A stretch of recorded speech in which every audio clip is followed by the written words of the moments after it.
Horror fam to HHN365, a Halloween Horror Nights podcast. My name is Duff, and I am quite literally here with my co-hosts, Jess and Jonathan. Literally. I could touch you. Don't. Please don't. We're going to have so much togetherness very soon. It's honestly uncomfortable. I've already seen you guys a lot for preseason. That is true. That's true. Like That is true. we sound like we hate each other right now. All love. Yes. Most love. Mostly.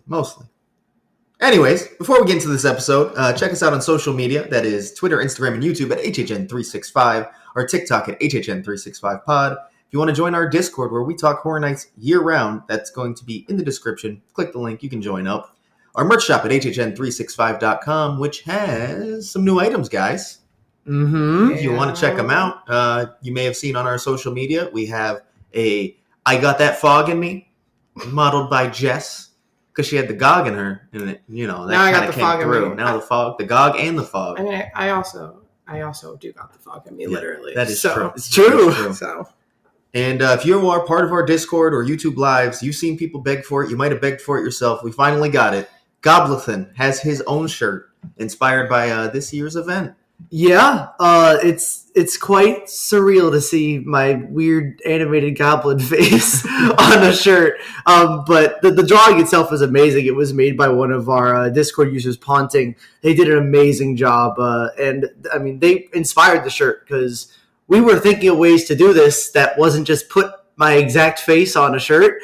And ever since on our Discord lives, Ponting started making the little, Goblithan emojis. We were like, that's exactly how we're going to do it. And so it's finally here, guys. Here you go.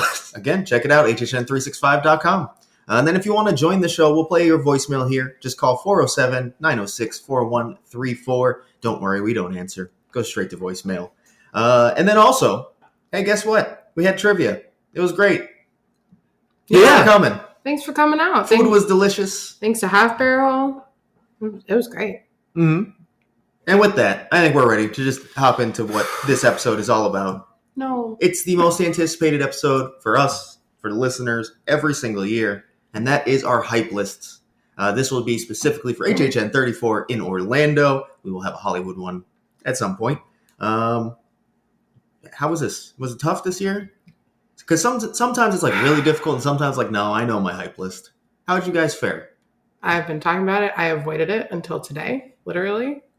Which is 12 days till Horror Nights. We're recording this early because it stressed me out when I thought about it. So I did it, and I only did one take, but like I gave myself one chance, and whatever the hype list that I put down is what I put down. I went off my gut because I got way too stressed when I started thinking about everything I cared about.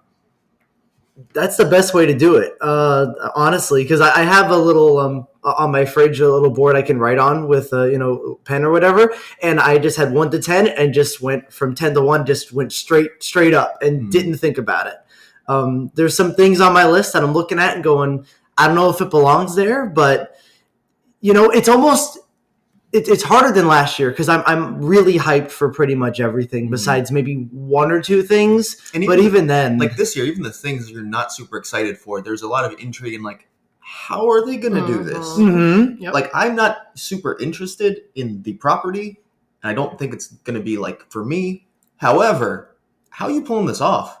And I think we're all going to talk about that one pretty early, to be fair. Yeah. Yeah. But yeah, so I think this year was pretty difficult compared to like last year. I think most years are somewhat difficult, especially with originals. It's always tough to tell. Yeah. This year, I just made a change, and they were between 2 originals, so it's very, very difficult sometimes, and this year especially difficult because the IPs. I said it all preseason. Like, I think the IPs are just going to be my bottom 5, and the originals are my top 5. Spoiler: that is not the case. Some IPs found their way into the top 5, and I mean, as we learned more about them, that was bound to happen, I guess. But I'm happy to say IPs have worked their way up. All right. Yeah. I feel like this is the biggest year where I want to throw out a disclaimer that even like my last in any of these is ages above most of 33 and pretty much most hype lists normally. Like 10 is not bad. There's something about this year. Not just something, we're seeing it in the park already with zone construction and with everything that's making this year feel like it's going to be another one of those all-timer years just right now, like a 29 or something like that. They're putting a lot of hype into it. They're talking so much about it. Everyone who's working in A&D and everything is just talking about how excited they are for this event. I think we're really going to see something special. Mm-hmm. Yeah, for sure. So what do you say we get into this? Get it going, because this is probably going to take a while. We like to drag out our discussions about our rankings. So let's get going. Of course, we do rank everything. If you've not listened to our Hype List episodes before, we are going to separate shows, zones, and experiences this year, and houses. And then basically we're going to start from the bottom, and we're all going to give our, for example, houses are 10. Then all of us give our 9, and so on and so on. So, of course, we're going to make this fun and start with shows. There are 2 of them this year officially. You have Hauntofonic, A Ghoulish Adventure? Journey. Thanks. And Nightmare Fuel. Who cares? Circus of Decay? Yeah. Decay? I think so. Yes. I don't. Yes. I just didn't care to say it. Anyways, so let's talk about our number 2 show. It's all the same. Yes. Is it Nightmare Fuel? Yeah. That's a crazy guess. Yeah, wow. The show, I didn't see it all last year. I will say, and I think all of you agree somewhat, that the addition of Charles Gray, like actually leading it this year, adds some intrigue compared to just doing another Nightmare Fuel as they have been. I don't know how much of a show guy he is. We've never really seen that from him. So I'm very curious if he is like more doing like aesthetic and just kind of vibe, and there's still someone maybe writing the more like show and choreography elements, or if he's really taking this thing over. Who knows? But regardless, it's my bottom show because it's Nightmare Fuel again, and it's also in a circus again. But it's decaying. Oh boy, It's different. I don't know hey, how it ties into the event. The entire event's kind of decaying. Exactly. It's true. Exactly. In a way. And I do like that one of the Fuel Girls posted that one of their own is working with creative only. So even if it's just like, I don't know if Universal officially hired her, she just came with the Fuel Girls or whatever that means, but they're working together to hopefully make it more cohesive, I hope. And I hope it's just not the same show, because if it is, I'm going to be really happy I skipped it last year. Yeah. I already am kind of at this point. I'm not going to lie. Fair. Yeah, I mean, sort of just share the same sentiments. At the end of the day, it is Nightmare Fuel, so it's going to be at 2 for me, no matter what, because it's just not a show that particularly is my type of thing. Just sort of a dancing show with the effects and choreography and stuff like that. That's not what I'm really looking for Halloween Horror Nights, but I know for a lot of people it is, and that's why every time they play the show, the theater is always packed out and you need to get there like 30 minutes early. But I do have intrigue this year because of the Charles Gray thing, because I have a lot of hope that they're going to do something different.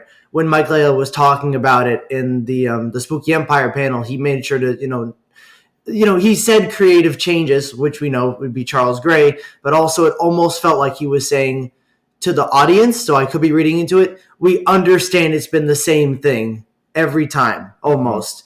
And we're going to do our best to change it enough that it's going to feel somewhat different. So if it's like that, then, I'll be happy to see it once, and maybe I'll see it twice if it's good enough. We'll see. Whoa, big words. That'd be wild if I saw it twice. All right, so that means, of course, our number 1 for all of us is Hauntofonic, A Ghoulish Journey. Yeah. I hate that name. Yeah, Hauntofonic's not great. Why not just Ghoulish, new tag?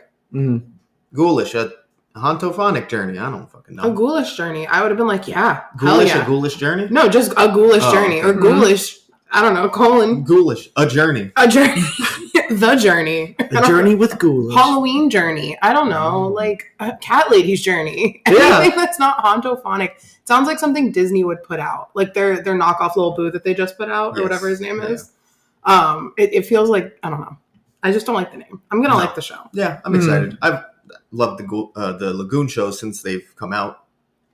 The modern ones, I should say, since Marathon of Mayhem. The old Lagoon shows were kind of trash. No offense. But the modern day HHN Lagoon shows, even the worst one is still like a good time and a good way to just go chill and watch something decent.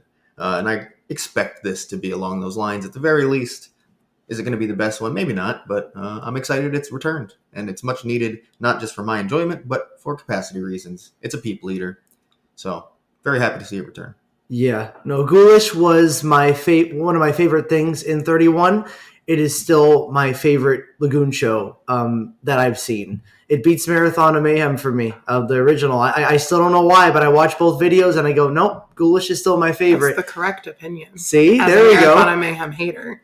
There we go. See, and it's it's really special to me. So if they're keeping the same vibe of Ghoulish, which it seems like it is, because Ghoulish is in the name of the show, and keeping that aesthetic, which kind of works because I think a lot of the zones this year fit that aesthetic. I think this whole year is going for sort of classic Halloween vibe in a different way, but it still feels sort of classic Halloween with the conservatory aspects and everything. I think this is a perfect route to go, and the only thing that would make this show better is if they sold Reuben fries in the park. So I'm hoping that happens to take some Reuben fries and bring them to the Lagoon show, because that's what I did almost every single time I went to 31. So they're going to put up a pop-up Reuben cart stand. Yes. Reuben fry pop-up booth cart Are you having stand. a stroke? Yes. They're going to sell Reuben fries in the viewing area for the Lagoon show. Yeah, there we All go. right. Ooh, okay. I'd be there every night. I'm not gonna lie. I thought you were gonna say the only thing that would make it better would be the weekend. No. Oh, And I thought that's you what were gonna gonna say, watch too. me walk out of this house in real time. No, Thank you. Well, that's going to be our shortest little segment of this hype list by far. That is our show rankings, which I think no one's surprised by them whatsoever. I think that's everybody's show. Well, maybe not everybody, but most people I've seen. That's their ranking too. So I think it's going to start getting really fun here, because we're going to move on to scare zones and street experiences. We are combining the 6 officially announced all into one. So I'm very curious to see if any street experiences jump over scare zones, if any specific scare zone location ends up higher than it normally is, stuff like that, you know? So who wants to kick us off with their number 6 on this list? I can go. So originally when I made my hype list, I just had zones. I didn't realize we were going to add the experiences to it. So I was like, oh, that does change things a little bit. And my number 6 is surprisingly, or I guess my last thing on my hype list is for zones is something that usually isn't last. Or something that would be last that isn't last now. So it's actually an experience, and it's club horror. I think it could be really, really fun. I think there are ways to make it work. I'm just so worried about crowd flow, and that I'm going to try to walk to the back and try to do Fallout and Gulkin and the Sprungs and everything like that. And it's just going to be a pain in the ass to get to every time, where, you know, I like being able to walk through the park. So I'm worried. Having the dance area right where everyone needs to walk, I think is there's a possibility that can be a clusterfuck. I'm sure they've thought of this. I'm sure the reason there isn't a zone in here is because it's always been terrible to walk through, and they've thought about that problem. But, you know, we'll have to find out. The event's only in a couple of days at this point, so, you know, we'll see what happens. Yeah, and I can piggyback off you here. Club horror is also my number 6. I do think it could be a very useful experience. I think it could be a good time, especially like right now if you're looking at Lombards. There's been no movement on Lombard popping up. However, we've seen like a whole like mobile beer tap trailer pop up here. So it seems like this kind of might be like the Lombard's replacement almost, but a bunch of additional experiences along with that, right? They've put up some stages for like go-go dancers now. The DJ booth's up. There's a lot of lighting. It seems like it could be like just a really cool place to potentially chill. And I will say seeing that makes me hope it's less people are just going to be like dancing on the dance floor and more of just a place to chill with music and some live entertainment as well. I do think it's very unlikely that it's just going to be packed with people dancing all the time. We just threw that out as a possibility before, and it kind of scared us all. It was a joke. It was mostly a joke. I think it is very unlikely that happens. I think at the end of the day, it's just going to be like almost a very cool just place to grab a drink and chill, more than like I'm going to get up and dance. Until that Five Nights at Freddy's song starts playing, then everyone's going to be in the middle. That's going to be my Another Way Out this year. I can already tell.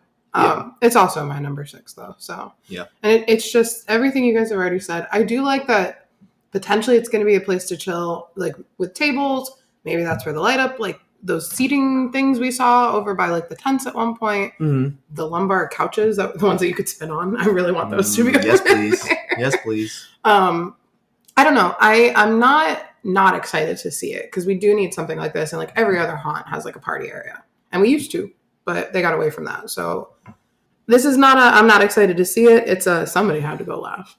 Yeah. I think this is actually legitimately a year where I'm like looking at these 6. I'm excited for all of them on a separate levels too, especially with the experiences being a bit different. Yeah. But I'm actually like truly hyped for everything on this list. So. Yeah. And I'm so curious by the end of the year if we say club horror is something that should exist in this space every year. Because, instead of a scare zone. Because this replaced a scare zone location. So I'm very curious to see how we feel about it by the end here. Yeah, I mean, here's the thing. There have been some decent zones there, but I've always kind of disliked it just logistically and having to walk through it and experience it. So if it moves to something like this and this works, I'm cool with this coming back every year. Oh, yeah. It's just like a different theme or something. And we don't have the big fence that would be closed off, and like whenever Nightmare Fuel or whatever would let out over by the new tents, there would always be this fence and you couldn't go towards the sprungs. You had to go that way. And the last couple of years, it's still been a shit show in San Fran, but I feel like that not having that will also help this. And maybe people won't want to spend their whole night just sitting around. I would hope not. So it'll just be like people like us who need a break. Yeah, exactly. So I'm looking at it more like the Plaza in Hollywood. Oh, you know what I mean? Yeah. But like that, you can walk completely around. So that's the one negative. We don't have that. Right. No, that's probably how it'll turn out to be. Hopefully a little less busy than the Plaza. Because those lines got fucking... but that's also like the main place to get a drink there. This will very much not be the main place to get a drink in this park. Right. No, not even in that area. So yeah, I'm not concerned about that. But what do you say we move on to our number 5? Yeah. All right, I'll go then. Okay. Cool. So I am going to go with Mel's Die-In. So I am putting both street experiences at the bottom. And that is mainly because it's not a full fleshed out immersive area like all these scare zones look that they will be. Also, I do have a concern, as cool as I think this Mel's experience could be, is that anytime they do like shows in this area, it's usually not busy enough to be an impact, but like you can tell the viewing area is very restricted and tough. So if this is busy at all, good luck trying to see it. It's going to be so many people deep. It's going to probably push out into the scare zone in Hollywood. It's going to push out towards the HHN bar. It's going to take up a lot of space that just kind of gets in the way. And if you weren't there early enough, you're going to be standing behind rows and rows and rows of people. It does sound like it could be a fun, like, entertainment show experience. But the logistical concerns, and then also rewatchability concerns, potentially. I think it's a very cool concept. I'm just not fully sold on it yet. I had not considered a lot of that. Same, and now I think I might change something. I think you and I have the same 5 and 4. Then I think, yeah, and I think I might switch. Oh, did I change 2 minds? No, I'm not changing my mind. Did I change a mind? Do you want to piggyback and change your mind? I'm going to change my mind. Hold off while you go. Because the concept. Okay, so now that switches things. That means 5 is Mel's. And that switches things because I think in concept, it's something I'm more excited for than the thing I'm going to talk about after. It's a new thing. It's also just, I love that vibe. If they can play 50s music while it's happening. They fucking better, first of all. They better. I mean, they so loud would have everything mixing sounds over there. Oh, that's true. That's true. Wow. Because Masquerade should be kind of music heavy. Yeah. Mm-hmm. So. And the HHN bar had. There's another concern. Music. God damn it! What were you saying, Jonathan? No, I mean you're just adding on to the point that why it should be 5, honestly. But I do like that vibe. Though they did have that Mel's show in Universal that was during the daytime, and they started with 50s music, and then decided it's dubstep time, and had the whole rest of it be dubstep, and it was terrible. Mm-hmm. It was a terrible show. So they could do something similar technically. I would almost guarantee it's going to be something along those lines where you're going to get some like true 50s music, and then you're also going to get like HHN music pushed into it. Sometimes I can't stand both of you. Because we're right? Yes, I know. These are things I hadn't considered yet. Yeah, and the viewing too, because it's I love to say I'd walk by it during a night and be like, oh, it's happening. I could stop by and watch. No. But reality is everyone's going to know the times and everyone's going to just be standing there waiting for it. Mm-hmm. So, yeah, for all those reasons, it's 5. It's something I'm still very excited for. There's a lot of concerns. We haven't seen how they did it yet. It's just sort of just, ideas of how things could, potentially go wrong. But there's also, potential to be amazing. We'll see. But no matter what, I'm excited that something's going to be here. And then it's an extra experience that they're adding to the park to fill a dead zone. I think that's very smart. Yep. Well, I'm going to stick to my list. Begrudgingly. And my number 5 is Origins of Horror. Okay. Because I've been burned too many times by entrance zones and the over, what's the word? I'm over promising and under delivering. And like, Duff and I were talking about it before you got here. Even like an arcade that everybody loves, it really wasn't that good of a zone at the end of it. It was just aesthetic. And like, I want this to be really good and I want this to end higher than 5, but I literally could not put it above what my number 4 is, which was your guys' number 5. So, but I have 3 words for you. Yeah. Freddy Fazbear statue. Okay, I don't know if that would work for me. Maybe the Fiend statue. Oh, yeah. That might have that's worked a probably little the way bit to do better it. on me. But no, I'm good. Origins. Well, I'll piggyback off you then, because Origins is my number 4. This is how I always do zones every year in my hype list. If you are the entrance zone, you are my least hype scare zone. And basically for what Jess said, like they never are, even the best ones are never the level of the other zones. So until they can prove to me that they can make an entrance zone that actually does beat out the quality and immersiveness of other zones, I'm simply not going to put this higher on my hype list because it just doesn't happen ever. So why would I suddenly think it will now? And as good as it does look when you walk through it and see it, and as cool as the concept sounds, the other scare zones look better anyways. So it's not like it's competing against scare zones that look like shit. No? They all look good. So Origins is definitely my number 4. Yeah, I kind of agree for all the same reasons. While I will say what it is competing against for me in my head is the only thing entrance scare zones can battle is other entrance scare zones from the past. And this one looks a hell of a lot better than, for sure the last 3 years, honestly. Yeah. Just by the sets themselves, by what we're seeing in the park. The fact that guests are entering the park into the conservatory gates and they can see them open with the Halloween Horror Nights Trust, that is the best entrance to a park I've seen ever going to Halloween Horror Nights. Even with, entrance zones that were considered pretty good, like an arcade. The way this looks right now is better than all of that. So I'm really excited for that. I think the statues are a nice touch, even though when we're recording right now, it looks like they're not in the right places, but maybe they'll change by the time this comes out. We can hope so. We can hope so. But yeah, really, really excited for this. I'm excited to see the crows from Hollywood. Yeah, I am. That's going to be a really nice touch and could make it even more repeatable if they're as fun as Hollywood's are. I don't know if they will be. The Scare Zone shirt kind of indicates they're going to maybe try to be a little more scary than Hollywood's. We'll see. But yeah, it's an entrance zone. But for an entrance zone, I am more hyped than I think I ever have been in the past. It looks like there is definitely the attempt here to make this the level of other scare zones. Yeah. So no, not just 2 tarps that are colored a certain way. Exactly. But until I see an entrance zone actually hit that level, I cannot put it higher on my hype list, to be honest. Yes. So, number 3. Ooh. I'll go. I'll take it. I haven't done number 4 yet. Oh, that's right. I know we know what it is, but I haven't talked about it. It's Mel's. Oh, yeah. But for everything you guys have already said, except I was a little bit more excited than the entrance zone for that.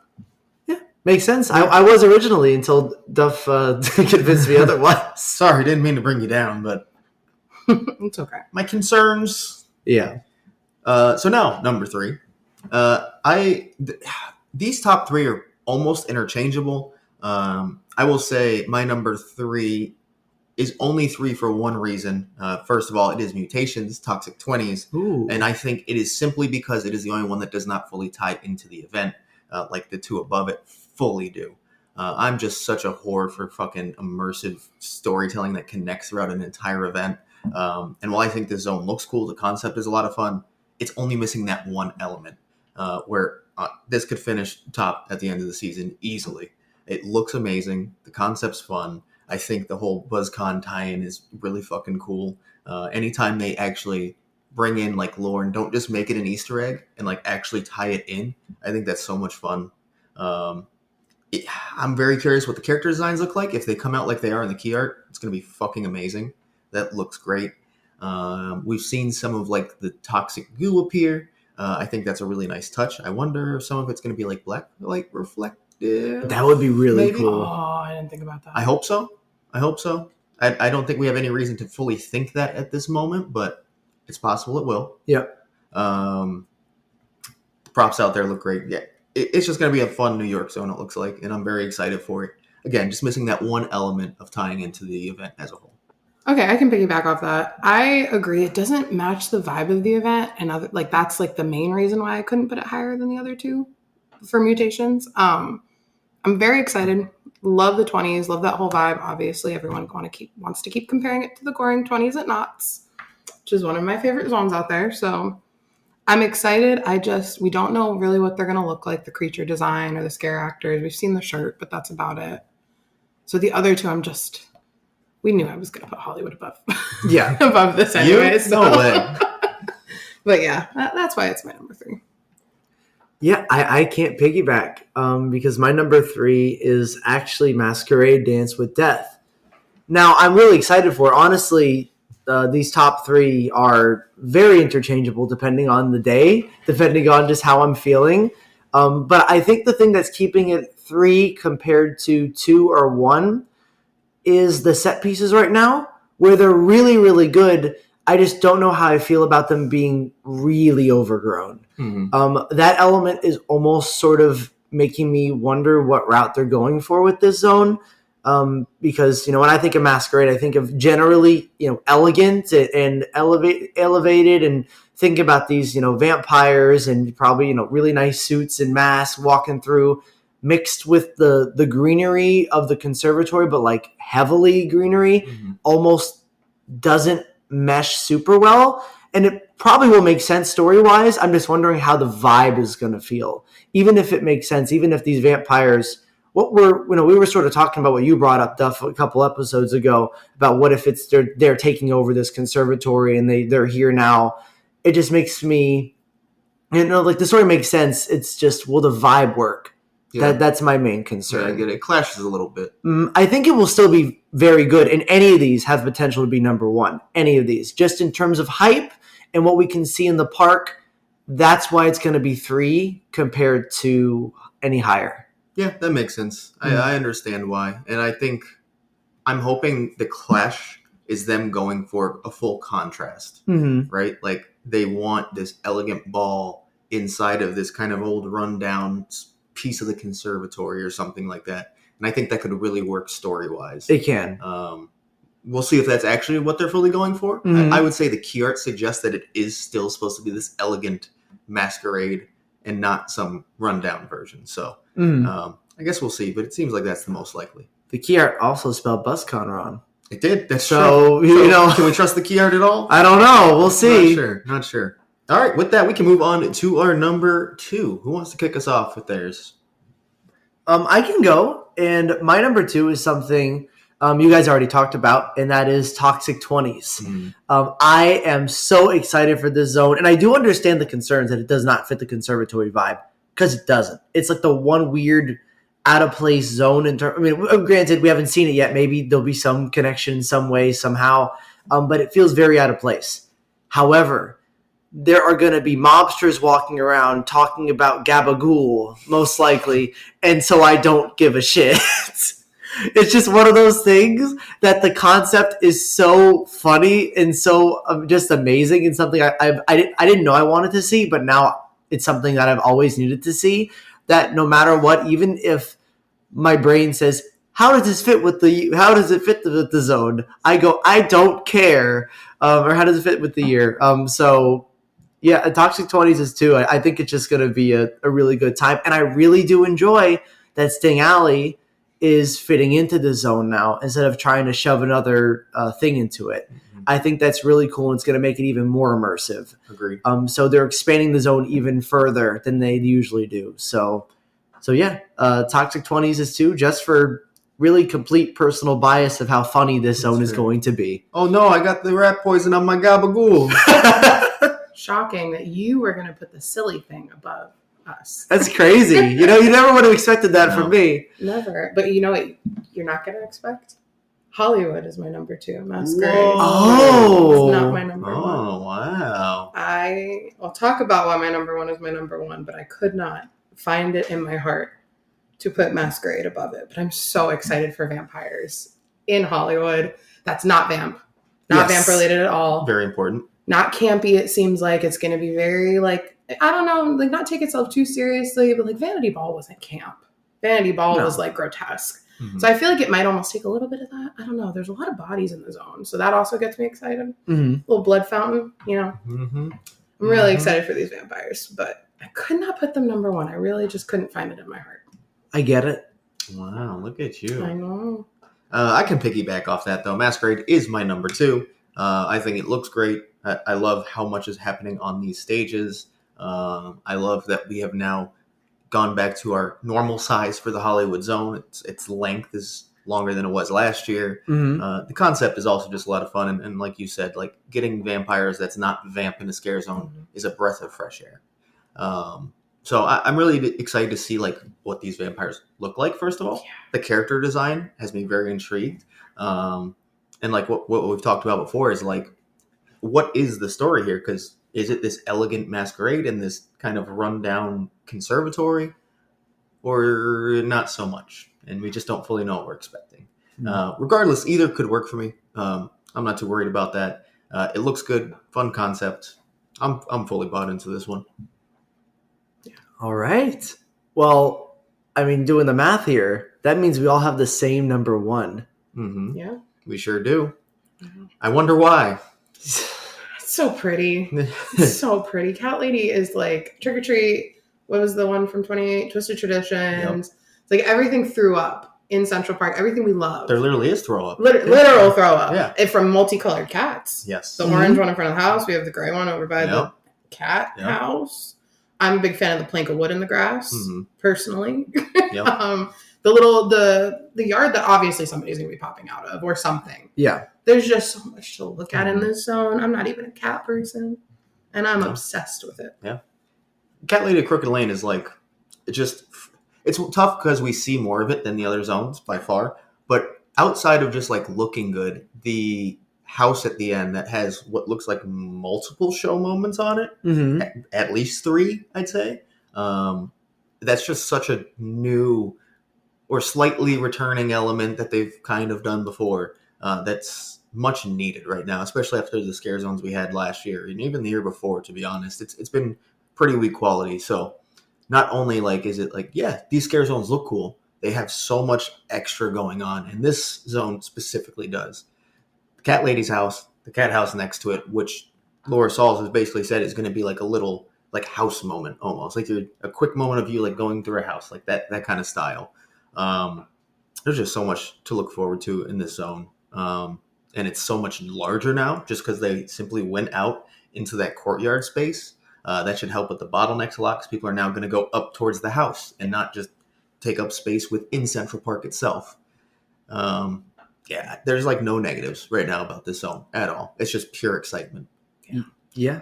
I mean, even if we just saw the main strip of Central Park, I would, be battling for, 2 or 3 because of how just beautiful it looks on its own. But then you add the house, then you add the house moment to it. And I mean, there's no competition. I think it's number 1 easily. I'm so excited for this. I don't know what else to say that you guys haven't said. It's just classic Halloween mixed with cats, kind of goofy, which is my thing. I love goofy shit. But also really, really well done as well. I think there's going to be some legit horror in here. Seeing people, kids turn into animals and turn into cats, like that's kind of terrifying. It's funny because it's supposed to be like a Slaughter Cinema campy kind of thing, even though it is a spinoff of Slaughter Cinema, but also not really. But it looks like it's going for the goofy vibe with the story. But yeah, very, very, very, very, very excited about this. So I'd say overall, like, the zones this year just are such a higher level of hype than I've had I don't recall, at least since I've been podcasting where I'm like fully like writing down hype lists to record them. I don't think I've ever been this excited for Scare Zones as a whole. No, but I don't think they've put this much into Scare Zones. No, in especially in that time. forever. Yeah. So we should be excited. Yeah. They're putting their money where their mouth is finally. They are. That is nice. They are. And they've come out and said that. Like they have literally said like, yeah, the Scare Zones haven't been great, right? Well, let's fix that. We are changing that this year. And we are seeing that physically represented already before the event starts. Yeah, we haven't seen centerpieces. Sorry to cut you off, but like stuff like that for zones either. Character designs. Yeah. Things they got to bring out that we haven't seen. Lighting, And effects. Yeah. We know there's new fog machines. Yep. And that, I can't wait to see what that means. More fog? Or is it like low-hanging fog? Like, I have so many questions about the Is it fog going to machine. smell the same? It better. Oh, no, that's too much change now. You're talking you're talking crazy, Doug. Hey, I'm just saying. But they talked about it in the article. Because they literally said like they have a new Enhanced fog. fog. Enhanced fog. Mm-hmm. Because it's tough to tell. When you look at it, like the case, like the fog box is different. But that doesn't mean the fog fox. would be different. The fox? The fox. That didn't mean the fog would be different. But they did come out and say enhanced fog. Yeah. I hope that means like Maybe the machine actually just has more control over what the fog does now or something. Maybe. Or the fog's, I don't know. I guess we'll find out. if it could like hang low and go high, like, you know what I mean? That's the one spoiler I want from Team Arrow Preview. What did the fog do? What did it look like? What did it smell like? Tell me. I'll ask my people on the inside. Thank you. Okay? Thank you. I'll get the fog smell reported. I need Not immediately. it won't be on First- this episode. The first sniff of fog, I need to hear details. Listen to next week's episode if you really want to know how the fog smells. I think this is really important for Halloween Horror Nights too, because I think a lot of people, especially the past couple of years, when they say, "Hey, how is Halloween Horror Nights different from other haunts?" You go, "The houses." That's always what you say. The houses are insane quality. You're not getting houses that are this detailed, this much money put into them. But when it comes to scare zones, a lot of people, I think, in the past would say, "Yeah, other haunts do scare zones better." This might be the exception this year. Like in the past couple of years, that you can say, nope, Halloween Horror Nights scare zones, they're also something that you really need to go there for. Mm-hmm. I want to say you can go to the event for scare zones because not everybody likes to do houses. There's some people who go to the event and just walk around the park, maybe do one or two, but mostly just like getting the vibe.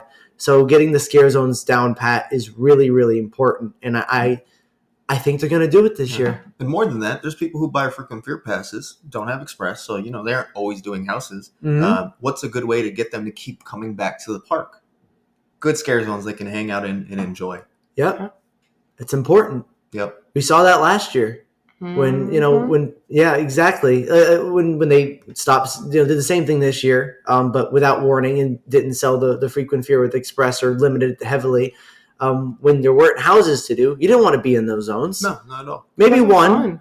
Fun. There was no fun. I'm sorry. There was nothing to do. And then nightmare fuel, if you didn't queue at least an hour before, you weren't getting in. Mm-hmm. So it felt like when I first started going to the event as a local in 29, I had frequent fear plus without express, and I could do 6 houses in a night and be fine. Yeah, I waited like an hour for Stranger Things. Oh no, it's not the end of the world, but nowadays there's too many fucking people. You need to give us things to do that are not sit in 4 scare zones and one that's half a scare zone. Right. And then last year the full scare zones were half zones anyways.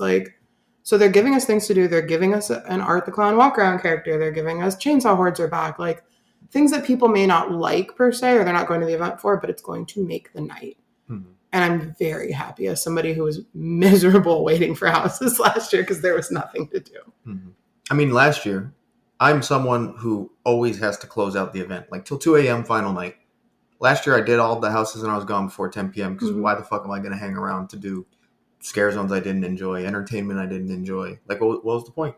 Yeah. Mm-hmm. So I left. I would have spent more money on food and drinks, and that was me last year. But that's people every single night of the event that could hang out longer if you give them something to do. Yep. But why? What was the enticement? Now it looks like there is plenty to keep you all night. We have the why, I think. Yes. So there it is. We're pretty excited. Maybe too much so for scare zones. It feels like we're setting ourselves up for a letdown. Don't say that. Don't say that. No. Because of how excited we are. It's true. Yeah, I don't know. I can't keep talking myself off a ledge of how excited I am. We've just set a high bar for it. And if it matches that, holy shit, it's going to be phenomenal. 34, the bar for 34 in my brain is like in the stratosphere. Yeah. I don't know what you want me to do about that. Yeah, I know. Speaking of that, I guess it's time to talk about what we're here to talk about. The house hype list? I guess. Ooh. All right. I promise I'm excited. This is just... I have to face the music now. Let me get to number 8 first, and I'll be really excited. But let's start with number 10. And we all have the same I one. think, we all have the same one. It is Five Nights at Freddy's, right? Yes. Yeah, okay. I will say right now, I know I can speak for all of us, we don't really care about the property, so there's no tie personally to the property, so that automatically is like, it's tough to get excited for. We all don't like the movie, I believe. No, not at all. Correct. I think it's a straight up bad movie, Yep. And it is based on the movie, and that is my only knowledge of this property anyways. So where's the excitement? And outside of that, I also don't see how it works well as a house, just outside of being a bad movie. So for me, it's simply the property standing, zero interest in this. However, the way they have talked about it is that it's going to be just insanely immersive, and you are walking into the film. So I think it is going to be cool walkthrough experience with occasional scare. Yeah. And I think the animatronics can be very impressive. Yeah. That doesn't mean I am hyped for it as a Halloween Horror Nights house. That if it was like I don't even want to say fan fest, but like a daytime walkthrough experience at Universal Studios, I would be like, hell yeah, let's go. I'll be there. I'll make sure I get that done today. But it's the fact that it is 10% of our houses, if you look at it that way. Yeah. And I like the first game I played it. I have it on VR now, and it's really scary. I don't ever see how it needed to be a Halloween Horror Nights house, though. And then the movie was even worse. And like, not to shit on the property, because I like the game. I like the first game. I know that they get scarier the farther you go into the franchise. The fourth one's like the scariest thing ever, apparently. But we're getting the Blumhouse film. Yeah. Blumhouse 15. Hello, I'm Jason Blum, and I'm here to announce Five Nights at Freddy's. I just wish it wasn't the Blumhouse. Like, I just wish it was the game at this point, honestly. If it was would be the much game, higher. Yeah, same. It would not. I don't think it'd be 10 if it was the game. I'd probably still have it at 10, to be honest, because I've not played. Well, Jonathan and I wouldn't be 10. Yes. I mean, same exact opinions as you guys. It being the film really, really hurts it for me, because I just don't think the film, not only did I not like it as a movie, that doesn't necessarily matter. There are other properties this year that I don't necessarily like as movies that I think will be great houses.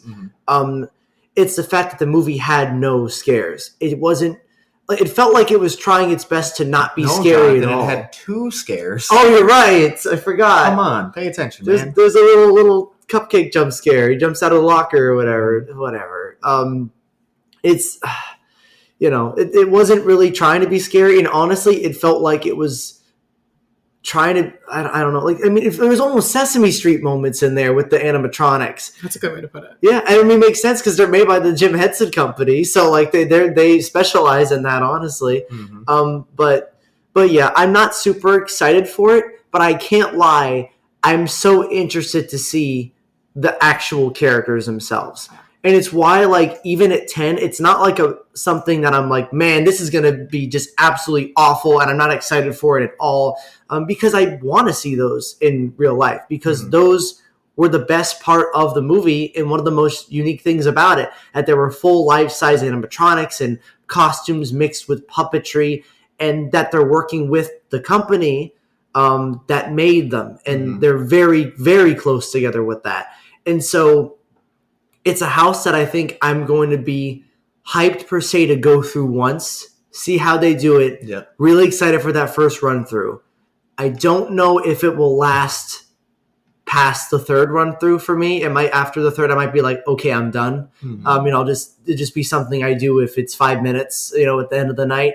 But yeah, it's a 10, but it's not like a terrible 10 for me. Yeah.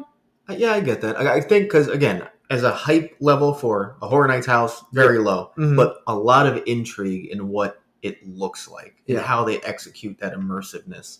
And again, working with the Jim Henson Company to build these as they did in the film, which, like you said, honestly, the best part of the film. Very excited to see how it looks. Yeah. Will it be a good Horror Nights house? Probably not. But I will No, scenically it'll be great. Like I know as like a Chuck E. Cheese kid, like as a 90s kid, I'm going to have a great time. Oh, yeah. In the Absolutely. pizzeria scenes. Like it's going to be fantastic. But then we're going to walk into the security room and I'm just going to giggle. And like, that's just the property though. So I'm excited for people who have been waiting for this though. Oh, yeah. There are so many people who have this at number 1. Yeah. And you couldn't change their minds because they love the property. And that's fair. That's how it works. There are people that have literally probably my list is their list, but flip-flopped and vice. Like, it's just how it is. I just hope for all those people it doesn't end up being like Beetlejuice was for you. You had to bring that up at I 10? We have so much farther to go. I know.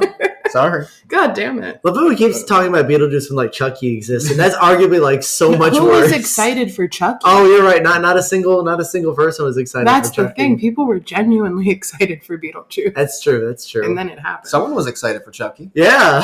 Sitting at this table. I know 2 people. That's it. Who were excited for Chucky. I will say, speaking of Chucky, Do we have to? no. Okay. I wonder if we all have the same number 9. We might not. Oh, it's definitely no, not my number 9. Oh. Fuck off with that assumption. I don't think so. First of all, I don't Is I it? have it ranked the highest, I guarantee. I think Okay. we probably have the same number 9. Okay. You wanna- Okay. Wait, Yeah. okay, yeah. Go Or ahead. do No. Go ahead, John. Mine's an IP, but not that one. Okay. Jason. No. Yeah, Fuck you. mine's also Jason. Fuck Sorry. both of you. I knew it was going to Sorry. happen, though. I was thinking the way you were talking about it on the lives and podcasts that maybe. But the excitement for the IP That's probably true. is too much. I'll get there when I get there. You guys talk about your Okay. opinions. Okay. right now. Okay. Yeah. Big hockey mask. Yeah. I'm leaving. I'm done with this show. There's a couple of things that I'm sure Duff and I are going to share, and I think all of us still like the main, maybe, possibly. I think giant hockey mask, not something I'm That's just excited too for. fucking goofy for this property. Bad. Yeah, And this, bad. this property has had goofy ass movies, and this is still too goofy for it. Yeah. There's that element. It's the location, and it's not. I can't even say location because Sweets proved that you can do a really good house in this location. Mm-hmm. So I don't want to say Fast and Furious is not cursed anymore, but it's doing the location in the way that the houses that weren't very good did them. Yeah. That's my worry by not making it all the tent and instead like cutting half of that and doing the other half inside, like Blumhouse did, like Chucky did. That's not very exciting for me. Granted, we've seen aerial photos, and the outside portion does look pretty cool. A whole corner that looks cool. There is a corner that I think we're gonna walk up to be like, that looks cool. But yeah, other than that, it's just something that I'm not really hyped for. They haven't been able to say much about this house. No matter how long of the press releases they have or whatever they say, it all ends up just being, you're going to see Jason a lot. He's going to be there, and it's going to be scary, and they can't tell me a reason why, another reason why I should be excited for this besides Jason's going to be here. And I don't really care about Jason that much, so it's going to be 9 for now until. Granted, I still haven't watched the films. I don't think You're I'm going directly to. in front of me. I know. Talk about Jason. Like See, this is the problem about not doing it on the computer. I'm not saying. You can't hide. I can't hide. You have to look me in my eyes while you tell me how much you hate Jason Voorhees. I don't hate him. I honestly I'm indifferent. I will say, you will probably not like Friday the 13th series overall. No. There's a Yeah. couple films you're going to fucking love. Mhm. Manhattan. Yeah. Being one of them. Is that For in the sure. 8 though that they're covering? Because they're only doing 1 to 8 in these. Well, no, okay.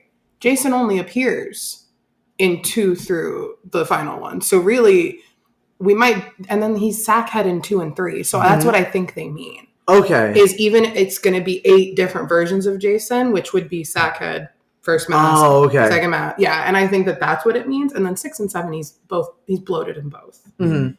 So I think there's really only 8 versions of Jason. Okay. I'm probably wrong. I'm off by 1. I'm not including the new one. He's not my Jason. Well, they're including the new I one. know that's he's for the sure. whole first half of the house, apparently. I'm not ready to talk about this right now. Okay. okay. I Your am. turn. Yeah. So going back to the location again, I even fought for this last year going into Sweets, where you're like, I'm so concerned about Sweets in this location. I was like, we have not seen enough out of this location to know for sure that it's the issue. Also, they switch it up and do different things with it.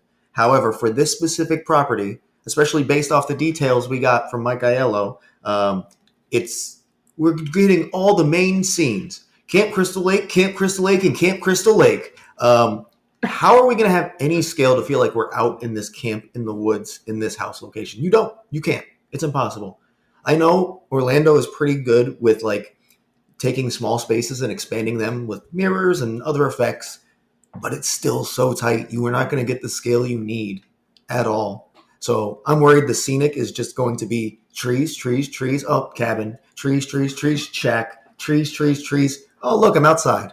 Great. And with everything so close, like the way this year was, like a really tough year to rank, a lot of what I am basing it off of is what we've heard from A&D and the people who created these houses. And this sounds like the least exciting one for them. Yeah. And that's concerning that they don't sound excited. Mike Aiello's biggest thing was like, Jason, he's everywhere. Did you know Jason's tall? Did you know Jason's everywhere? Big hockey mask. It's like, yeah, it sounds great. You told me that Jason's here. That's about it. Yeah. Thanks for the details. So I expect literally, and especially comparing it to Insidious, it sounds like they're literally just going to give you an onslaught of Jason. And it's like, okay, that's not really fun. So this shit has to be like insanely intense to work. Like insanely intense. Yeah. However, even if it's like that for the entirety of the house, it's just the same thing over and over and over. So even if it is that level of intensity, but it's just Jason for 4 minutes, I'm still not going to love it. Like, this could have been number 10, but I like Jason. Right. We haven't seen, or any iconic slasher we haven't seen in a while. Like, you have to have some excitement for. We haven't seen him in 10 years. We haven't seen him in a standalone house in 18 years. Like, so it's kind of a big deal that he's returning.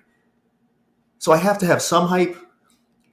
But the way they've talked about it and kind of what we know about the location, I'm restraining that hype a lot. Yeah. And it's only above a property that I just do not care about at all. If Five Nights was anything else, this is probably my number 10, to be honest. I'm sorry, Jess. Sorry, Jess. No, it's okay. It's not that long until I'm going to talk about it, I promise. Oh, okay. Number one, Gina. Could you imagine if I did that? You take me to the hospital. But speaking of properties that we just don't care about, my number 9 is Fallout. Okay. And I tried to finish it the other day and my Prime froze. And I took that as a sign that I don't think I'm meant to finish the series, guys. I'm stuck on episode 5. It hasn't really caught me. And because of that, like, I just could not put it any higher. And also the fact that we have not said anything about the Yaguai Bear in Orlando, which doesn't mean we're not going to have it. It just means that they're not banking on it. Yeah. Or it's not included at all. It's been slightly implied we won't have it here. Yeah. Why? Because we have the Gulper. We can have both. But Hollywood hasn't mentioned the Gulper. So it's like... Listen, if I got to take an exclusive, I want the Gulper to be fair. I love an axolotl. Or a salamander or whatever. I can't get interested. Besides my man, Walton Goggins. I was going to say, there's some interest in this property. Which I can't believe that this has been my legacy this season. Finding out he exists to falling in love with the man. Went from, what was that you said? What words came out of your mouth? So now we have a shirt, kind of. Yeah. No, I'm excited to see it. I like post-apocalyptic. I just don't love the TV show, and I haven't played the game. So I just couldn't put anything else. That's fair. Yeah, I understand. That was it. And it's probably going to be higher, let's be real, at the end of the season. So we'll see. That's a fair placement for it. Well, guess what? I can piggyback off because my number 8 is Fallout. I think there is a pretty large gap between 8 and 9, actually. So this is where like it really started to get more difficult based off the things we heard, because there sounded like there was some excitement from the teams who built this. I also think scenically this could be extremely impressive. Like, think FNAF, but then also I care about what's in it. You know, like, I'm not like obsessed with Fallout. I think I've played some of the games. They're very cool. I thought the show was pretty good. And I love post-apocalyptic, and I love the setting of this specifically, where they are. I also hope there's like a teaser to New Vegas, because they kind of hinted at that happening. We know we're going to get like a video of it, but I hope we also like maybe end at like the Vegas sign, like we're walking to Vegas or something. That'd be cool. But yeah, it is also number 8 because I still worry how they take strictly the TV show and make it a Horror Nights house. So sort of the FNAF issue still, where it's like super immersive. The sets could be great. There's more room to make the scares work, But if we're pulling strictly from the show, there's still not too much. There's so much missed from the games that in the first season of the show that it just has to drop down my hype list because of that. If this was like the games, it'd be higher for sure. Mm-hmm. There's some really cool creature designs and some decent scare possibilities, but not in season 1 of the show. Yeah. And listen, I agree with both of you. Like, objectively, I think you guys are right now from what we know in hype.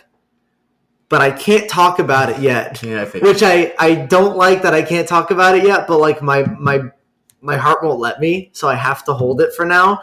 And this is, I was talking before we started recording that there's one thing that's going to be like really low that you guys are going to like, like slap my wrist for or something like that. Oh boy. It's Galkin is number 8. Maybe not? I'm not going to slap your wrist. Okay, No, not that bad? I understand. Okay, I thought, okay. I thought it would, okay, we'll see where that ends up on yours. But yeah, Galkin is number 8. And I can't even explain why, because I can't, whenever I make these hype lists, I try to look at all the houses and go, okay, I know why this is here. I know why this is here. I can explain it on a podcast where I talk, and that's the whole point. When I look at Galkin at 8, I'm like, I don't know why this is here, because it sounds cool. The creatures sound cool, or, we don't know exactly what creatures, but they said creatures, and I like that. The environment sounds cool. The story of, absorbing creatures or whatever, that's really cool and could be amazing to see in a house. It just might be that the vibe of it isn't something that I'm more excited for compared to the other originals and the other properties. It's just the story they're trying to tell isn't like intriguing me from the concept enough to say this is more exciting than another original that has a concept that grabbed me immediately. I think it has the potential to be 1, 2, 3, like around there, like at the end of the event, because this is something that I need to see in order to get excited for. Like, once I go in that first room or whatever and look at, oh, that's what this is going to be. Okay, I'll probably be into it, and then I'll be good the rest of the house. But just from concept alone, it's not that I don't think it will be good or anything. It's just I'm not super excited for it, if that makes sense. Mm-hmm. No, I get it. Mm-hmm. I have sort of one on here like that we'll get to. So I fully understand that reasoning. Yeah. I really understand it because it's also my number 8. Oh, okay. Yeah. You thought you were going to get a slap on the I thought I was going to get, punched in the hospital. I almost smacked your arm and was like, yes. Listen, if you did that with Artista, maybe. Yeah. No. I thought you were going to hit me with a WWE, and I was going to be like, I am going to murder you. No, I agree. It's just something that, I don't know. We just had Museum that had a whole Viking section. Mm-hmm. I know this isn't Vikings, but it's Norwegian monsters. Right. And, people weren't hot on Museum. And I know this is different, and maybe could be a Scary Tales, Blood Moon hybrid or something maybe. But that would be cool, right? You know what I mean by that? I like the way you put that. Yeah, actually. that would be amazing if it is that, but we don't know. Mm-hmm. And also, I did not like the new tent houses last year. So I think it's actually pretty appropriate that that's my 8 and 9. Yeah. Well, because I hated, I was very vocal about how much they didn't use a lot of the space. They felt short. The stories were not my favorite either. Mm-hmm. So I just hope that this year saves tent 3 and 4 from, the bad rep. But I don't know. I just need to see it. And if they do some cool stuff with lighting and the Northern Lights and stuff, that could be cool because it's in the artwork. But until we know what that means, I'm really worried. Yeah. Yeah, that's fair. Yeah. I guess move on to number 7 then. Yeah, cool. Absolutely. So this actually is probably going to be a surprising one from me. My number 7 is Grave of Flesh. Wow. And, you guys, that's the difference. I think I get it, though. You guys obviously know that I love the general aesthetic that it is portraying. You got the graveyard element. You got the whole afterlife thing going on. Very me. However, I think comparing to the other originals, we kind of know the least about it feels like. And I'm almost imagining that it's literally just okay, you get your graveyard bit, and then it becomes the whole dragged further down to earth. I'm worried it's just going to be too much of being dragged further down into the earth and different layers of dirt, Mm-hmm. And I'm also banking a lot on the hype they do have for it is the character design. Yeah. They look really cool, but it looks like they could also look fucking goofy as shit Yeah. in person. So it's one of those things where, like, yes, there is a lot of hype, but there's also concerns about it and just not knowing enough about it compared to some of the other originals. So, yeah, surprisingly, my lowest ranked original is going to be the one that you would think is made for me. Wow. I do kind of get it, though, because it's not Graveyard with Ghosts. No, it's very different which than, like, is Graveyard. Yeah, it's very different. But, like, we love a graveyard. But we again, say that all the time. I'm also very into the whole just general, like, afterlife thing and, so, like, it should still very much work for me. But we don't know a lot. And it could work for me. Yeah. If this finishes top 3, I would not be shocked at all. Mm-hmm. But right now, I can't put it higher than 7. We have another I could have maybe switched it with 6. Yeah. Which we'll get to, but that's about it. We have another original that fits that Graveyard Games vibe better. And I think that's do. what it is. Because really I also was struggling We with really Grave of do. Flesh. I'm not ready to talk about it. Can you bounce off that or no? I can, actually. Okay, go ahead. Oh, wow. I agree with you. Grave is 7, and I think I said before, it's both so exciting and so worrying that they've said almost nothing about this. Mm-hmm. And there's 2 reasons I think why they can say nothing about it. One, they have a lot of stuff saved for this. They don't want to spoil, and they just want to say just the base concept over and over and over again, because when we see, maybe they have big moments or something and we go, whoa, that's so crazy. I mean, this house is involving, the afterlife kind of. So you can do a lot of crazy stuff that you don't want to say. You don't want to say how you achieve any of that. Why would you? Another theory is that what the base concept is, you're going in the earth and they're taking off your flesh is the entire thing. And that's my worry of what it is. It could be very scary if it's that way. They can do a lot of maybe elevation. If you're going under the earth, that means things can go higher above you, or the sets can go higher above. Maybe the creatures can be higher above you to sort of grab at you from top, and some of them be down below, and they could be aiming to say, hey, Insidious did really well last year. Let's make an original that is main goal is to scare you. And even if it is just going in the ground and whatever, if it is very, very, very scary, it could still be top 3 or top 4, depending. It's just hard to get super duper duper excited when they haven't said anything about it besides what we already knew from that first picture and description. Mm-hmm. So yeah, Grave is gonna be my 7. Yeah, I get it. Obviously, yeah, I get it, but I don't agree. Mm-hmm. My number 7 is Jason Universe. Okay, there it is. Okay, it's not that much higher than you guys, but I have never seen him at the event. He's my favorite. I have a tattoo of him. It's going to end up much lower, I have a feeling, at the end of the season, just because I like originals. And there's not much lower to go, to be fair. I think it really will end up like 9 or 10. Yeah. Probably 9. It'll probably be above enough, unless Fallout doesn't wow me. What they've said, they're not excited. I think Hollywood's going to knock it out of the park compared to us, and that's disappointing to me. Someone who's never seen Jason at the event. But I'm excited to see it. I'm excited to see all the versions. I'm not excited for that giant hockey mask or the new Greg Nicotero mask, but I can't wait to see if it really is 10 times more intense than Insidious. That is a big, big claim to be making over here. I'm pretty confident we can say it's not going to be. We know. Probably even as intense as Insidious, let alone 10 times that. If it is, it will probably go higher. Oh, that's insane. But if they pull that off, again, I still think the rest of the house will probably lack because of that. But that would help for sure. Mm-hmm. Yeah, I really hope that just means that they're going to have multiple boo holes for each actor, which will help, I think, a lot with this, because you need that Jason stalking you thing. Without it, you just lose any appeal to the character, in my opinion. But yeah, Jason. Well, there he is.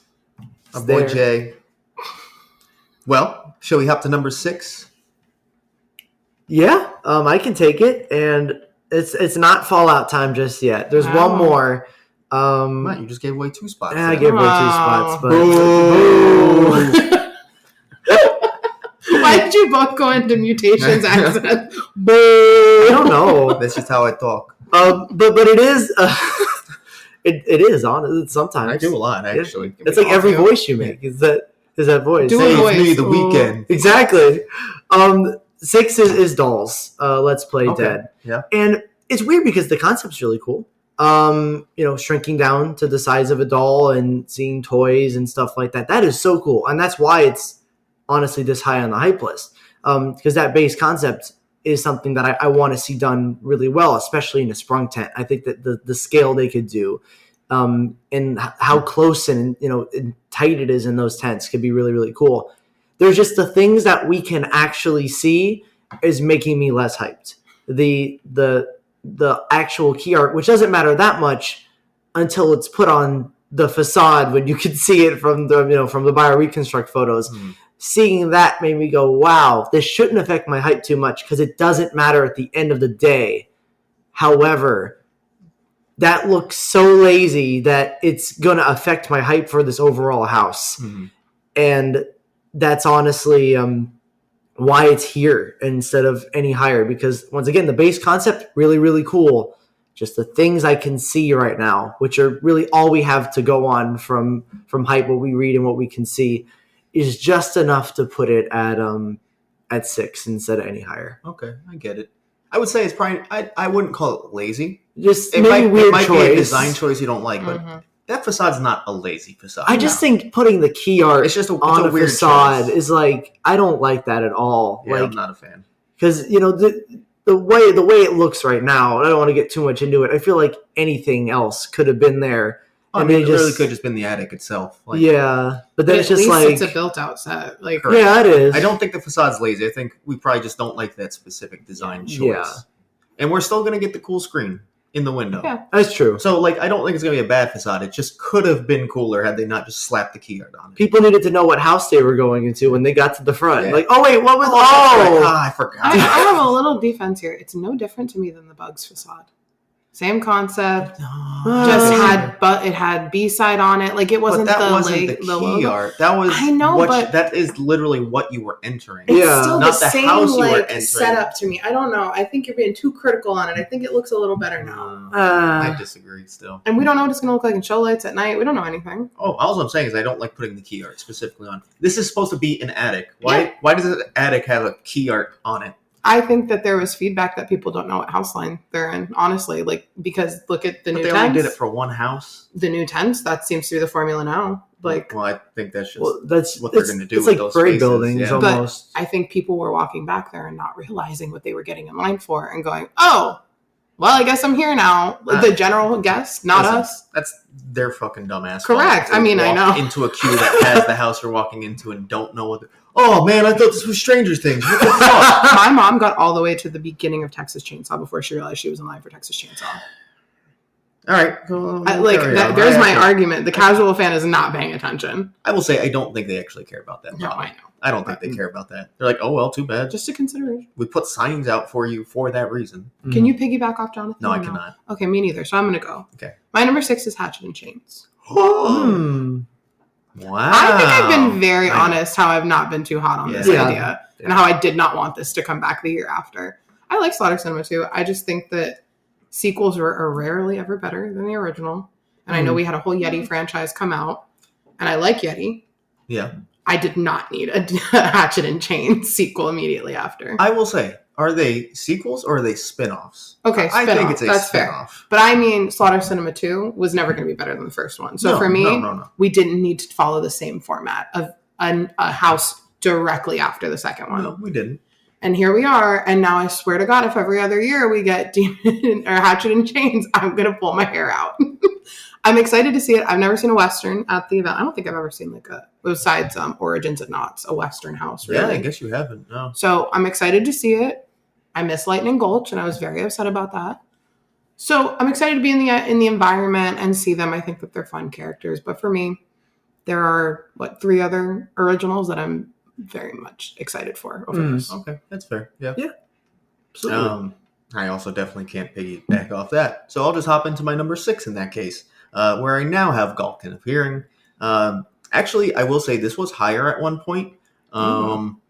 But I realized it was more because I've convinced myself, and I don't fully know why, that this is going to be like maybe the surprise house compared to where we put it on our hype list. And I was leaning so much on that like I put it higher up in my hype list, and I was like, but that doesn't make sense. If I have it high up in my hype list, then it's not a surprise hit, right? So Right. I was like, so let me base it off of what I actually expect it to be. Mm. And that's right around the number 6, right? I think the creature designs are probably going to be really cool. It seems like it will have a very light story to bring it through, but one that you can still follow, like why this is happening and what's going on. And really outside of that, you're just hoping the sets can match the creature quality, or at least, let's hope the creature quality is good first. I trust it to be. So you just have to bank on that working out. Other than that, it just there's certain things above it that I know there's a story that's phenomenal, or I know these sets are going to be amazing, or these elements are going to be great. This is more of just like there's so many things that could be cool, but I don't know if they will be. Which sounds really stupid because I can say about any house. I'm just not sold on anything specifically about this house. But if these things work, it's really fucking cool. That's all. Sort of the same mindset. Yeah. And also, kind of like River Flesh, we don't know too much about this at the end of the day. So that also makes it tougher to bring it high. Especially because the other 3 originals, we know a decent amount about. One of them we know a lot about. Yeah. Yep. Almost too much. Yeah. It's still really high. Mm-hmm. But yeah, Gulkin at 6 for me. Okay. Are we on 5 now? I think we're at 5, yeah. Okay. We just keep getting closer to the top. I'm really stressing out here, man.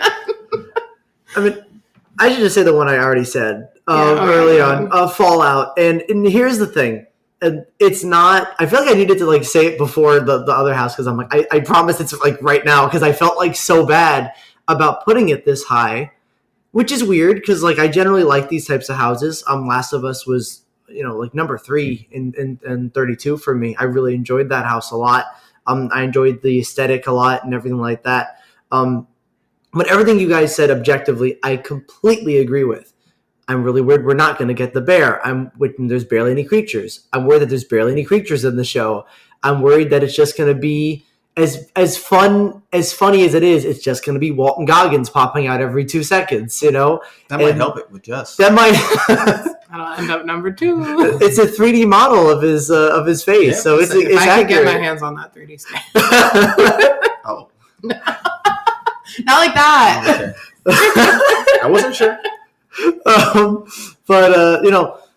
I'm honestly, and I'm really worried that the majority of the scares is that they're going to expand upon the savage ghouls and have them just be the majority, and it just feel like a zombie house at the end of the day. Yeah, very bad. That would be a bad way to do it.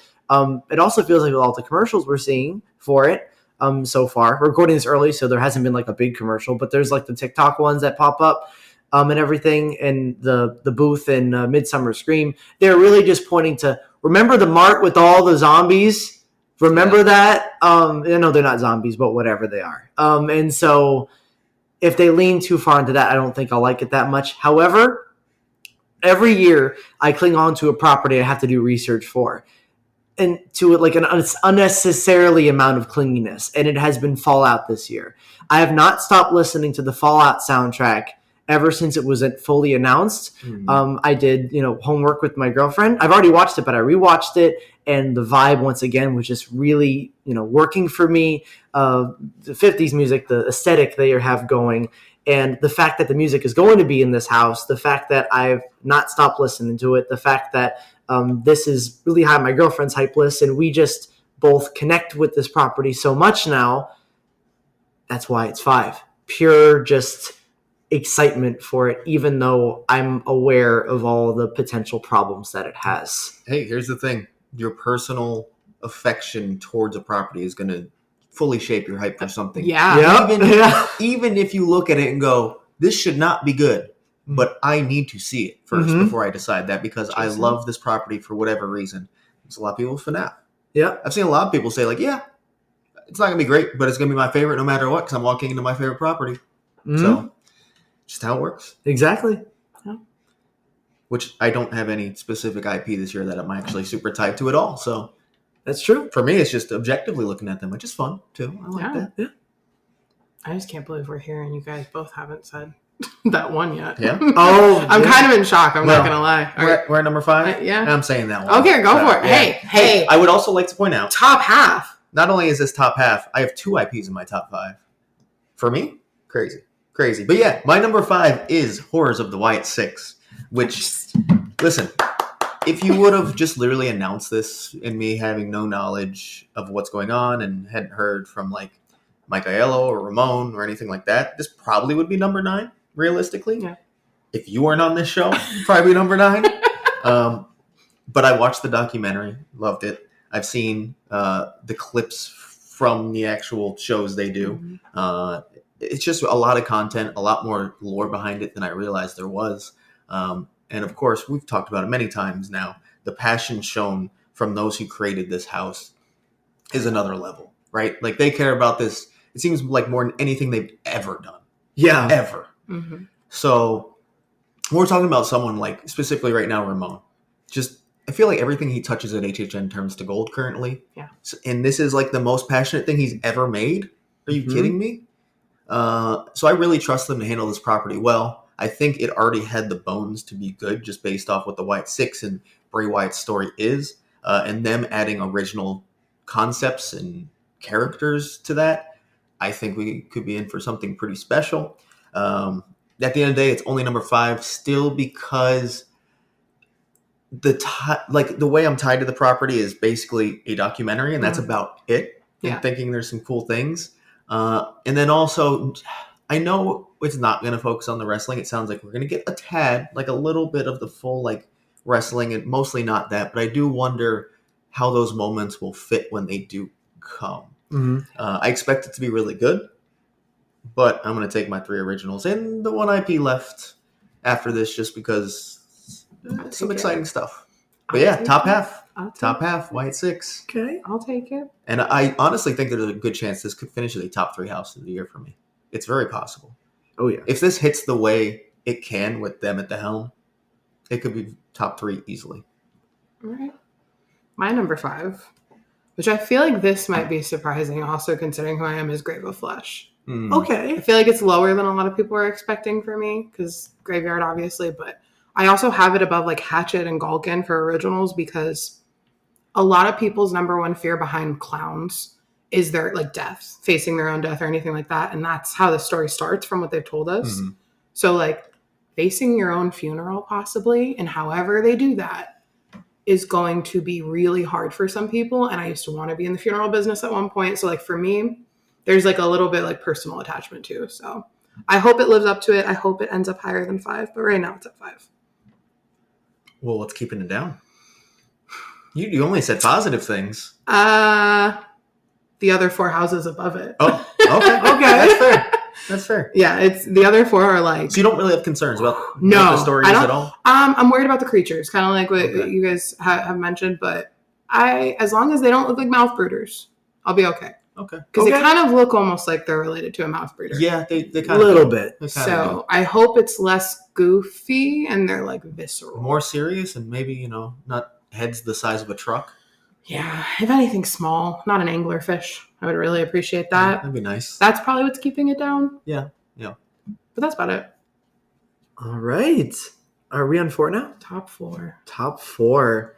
And my number 4 is Terrifier. Ooh, okay. Wow. Yeah. I feel like it would have been higher, but I tried to rewatch the movies and I can't. Like I can't do it. It's taken me so many watches and so many pause. I'll get to it later, and I just can't do it. The story's so I don't like the movies, but it's at 4 because the content makes sense. Really makes sense for a Halloween Horror Nights house. The kills, the character of Art the Clown, himself, the other characters in it. We were talking about the girl, the demon girl that's like terrifying. A little pale girl. Yeah, a little pale girl, exactly, terrifying. So in that aspect, it has everything that will work for our house. Add into the fact that A&D, Ramon's doing Terrifier, if I remember correctly, seems really excited for it. The creators of Terrifier seem really excited for it. They won't stop shutting up about it. That's a good thing. That's a good sign. It really is. And the fact that it's going to be more original, an original take on it instead of just doing book reports of the films, which I don't think would have worked. So I think this is the best way to take it. I always love original takes on IPs. So with that said, with all of that, I that's why Terrifier is at 4 for me. No. No. No, not me yet. My number 4 is dolls. Let's Play Dead. Okay. And not to be the girl on the show, but as someone who grew up playing with fashion dolls and like old style dolls, like all of that, I think that this could hit in a way that I'm not even expecting. So I can move past the facade and ignore the issues with it if the inside is really good. And the minute they painted that facade, that like the Barbie dream house from the 90s blue, I was like, oh no. And it just, when I started doing it, I was more excited for dolls than I was for Grave of Flesh on my initial gut reaction. Okay. So that's why I put dolls at 4. I was like, yes, this feels right. I'm not looking at it again. So it's probably just the girl in me, honestly. Let's be real. But yeah, I want to walk through a Barbie dream house while they're getting fucked up. That's like, come on, I used to rip the limbs off my Barbie doll at some point. Let's be real. Look at who I am. Cut all their hair. Like I used to take Polly Pocket dolls and cut them up. Like, my mom probably needed help for me, but now I just go to Horror Nights and that's my therapy. Yeah. So Duff saved me from revealing more deep dark secrets. Oh, well, I guess it's the girly in me too, because dolls is also. I thought you had already talked about it. Yeah, it's the girly in you. It's the 90s kid, I think, in us specifically. Yeah. Well, you know what it really is? I fucking love Dollhouse of the Damned. It's an all-timer. Yeah. And I think I've said multiple times how I think it has to be, for me to be as excited, it has to be like a sequel to Dollhouse of the Damned and kind of do the same thing. And when this was announced, it clearly was not the same. But then I sit back and think, this is a cool concept. I like that we're like shrinking down to the size. I like that there's like an antagonist throughout the whole thing. And it's just this child, like, who's basically Sid from Toy Story. Yep. Destroys their toys. And I'm really curious about the interactions you'll have with this massive little girl, potentially. Mm-hmm. And also, it's Charles Gray again.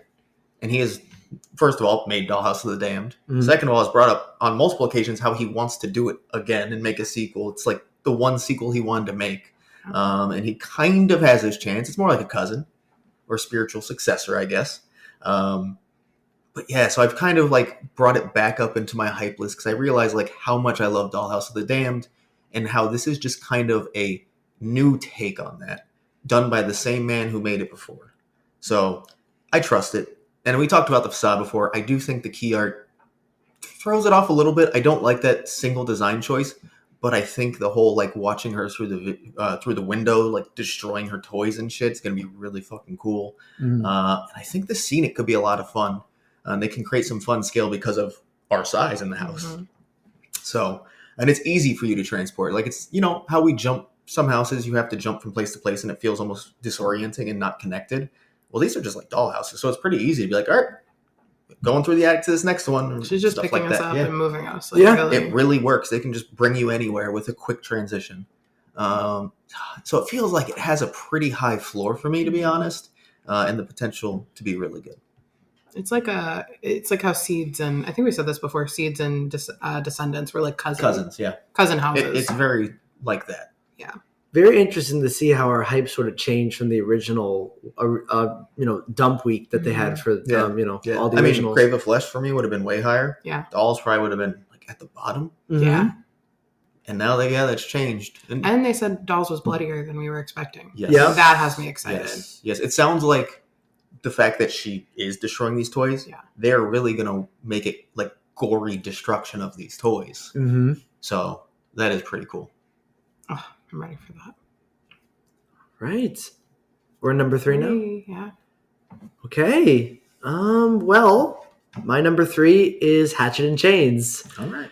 I am very excited about this. Granted, I've tried to avoid that. They had a article with all the details about Hatchet and Chains. I've tried to avoid as much as I can generally from it. So I don't really know much about the pictures and stuff they released and whatnot. But the concept itself is so fun. Just from the description alone and the key art, it just seems like it's going to get this goofy vibe while still having legitimate scares in it. And that's exciting to me. I like that this is the Charles Gray house. He did Slaughter Cinema too. He did Slaughter Cinema. So it makes a lot of sense that he's holding this.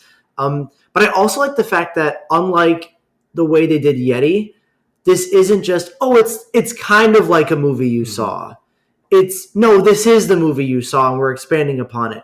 And I like that scene generally. But I always went to that scene saying, man, they could do so much more with it. We really didn't dive deep into this at all. And that's exactly what they're doing. And we go through a Western town and go through different Western settings, aesthetic I have not seen as a full house ever going to Halloween Horror Nights, and that I've always wanted to see. I think Ghost Town's one of those houses that I'm like, man, if I can go back in time and see that, that'd be amazing. So the fact that I'm able to see that aesthetic now with a goofy environment and vibe that can have lots of fun effects and characters and just an amazing atmosphere, and it's in a sprung tent that I generally think hit almost every year, I know I'm just really, really excited for it. And I think that's why it's at 3 for me. Well, I can't piggyback yet, so. I have a feeling we have the same 3. Do we?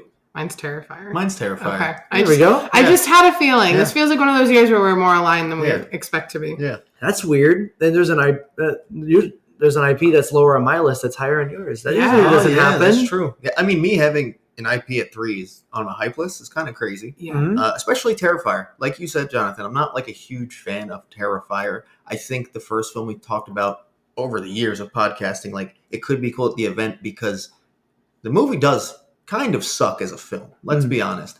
But the practical effects and level of gore and art's personality just kind of carry it to something that can work potentially in something like this. We thought it would never happen because it was like too much for the event.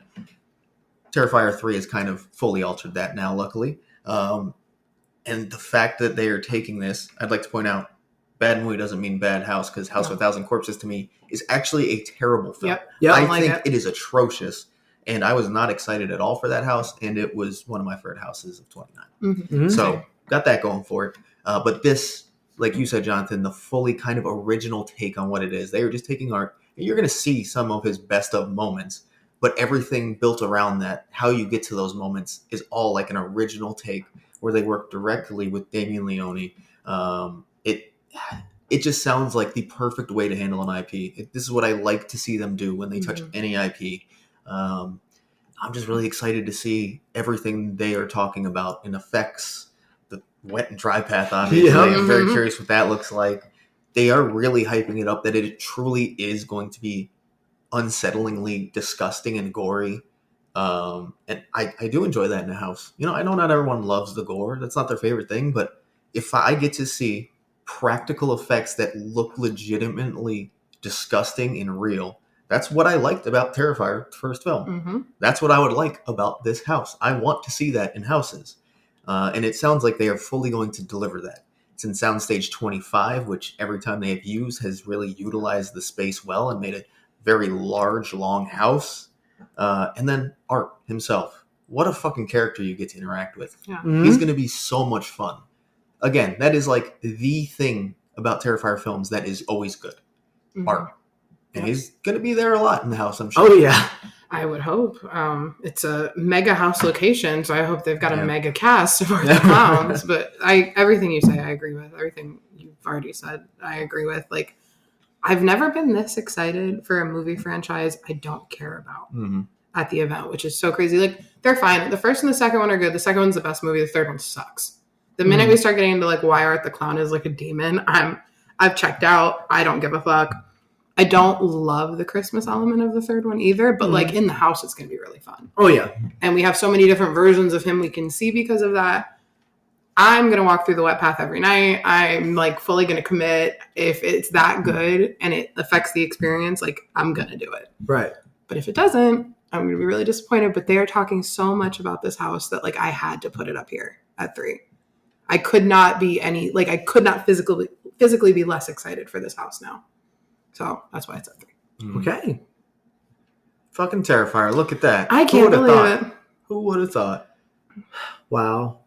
Well, are we going to our number 2? I will hop in because I would have been piggybacking off Jonathan because I have Hatchet and Chains at number 2.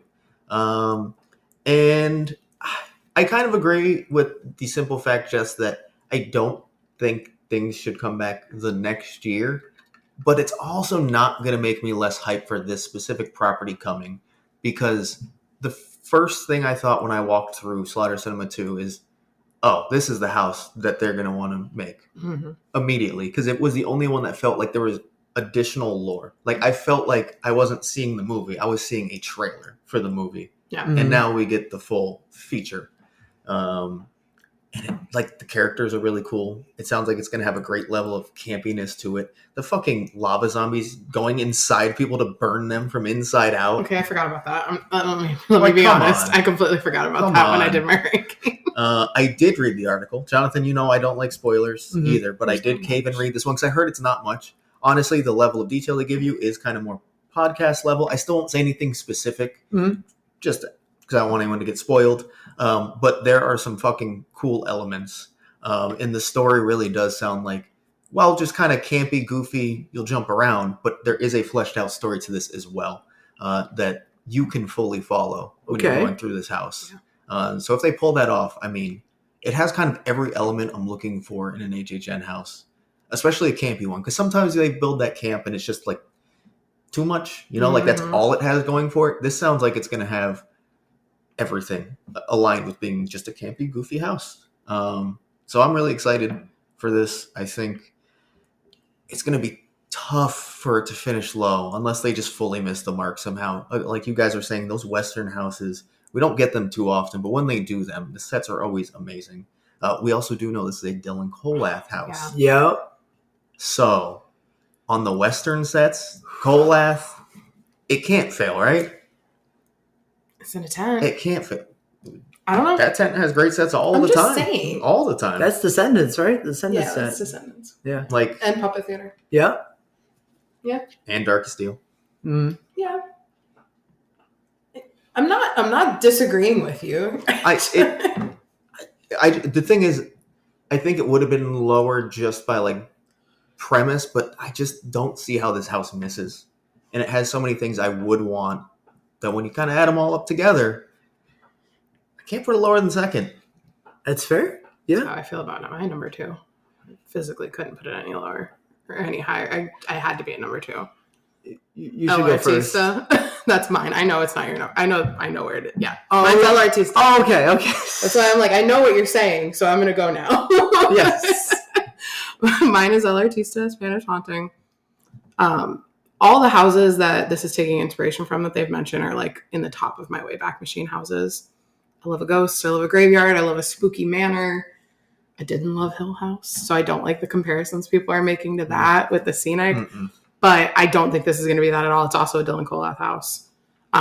Ramon, this seems like behind WWE. This is like the thing he's also most passionate about.